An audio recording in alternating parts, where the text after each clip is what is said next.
യോഥാം വാഴ്ച തുടങ്ങിയപ്പോൾ അവന് 25 വയസ്സായിരുന്നു. അവൻ 16 സംവത്സരം യെരൂശലേമിൽ വാണു. അവന്റെ അമ്മയ്ക്ക് യെരൂശ എന്നു പേർ. അവൾ സാദോക്കിന്റെ മകളായിരുന്നു. അവൻ തന്റെ അപ്പനായ ഉസിയാവ് ചെയ്തതുപോലെയൊക്കെയും യഹോവയ്ക്ക് പ്രസാദമായുള്ളത് ചെയ്തു. എങ്കിലും യഹോവയുടെ ആലയത്തിലേക്ക് അവൻ കടന്നില്ല. ജനമോ വഷളത്വം പ്രവർത്തിച്ചുകൊണ്ടിരുന്നു. അവൻ യഹോവയുടെ ആലയത്തിന്റെ മേലത്തെ പടിവാതിൽ പണിതു. ഓഫേലിന്റെ മതിലും അവൻ വളരെ പണിത് ഉറപ്പിച്ചു. അവൻ യഹൂദാ മലനാട്ടിൽ പട്ടണങ്ങളും വനങ്ങളിൽ കോട്ടകളും ഗോപുരങ്ങളും പണിതു.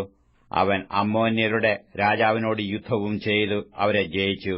അമ്മോന്യർ അവന് ആ ആണ്ടിൽ തന്നെ 100 താലന്ത് വെള്ളിയും 10,000 കോർ കോതമ്പും 10,000 കോർ യവവും കൊടുത്തു.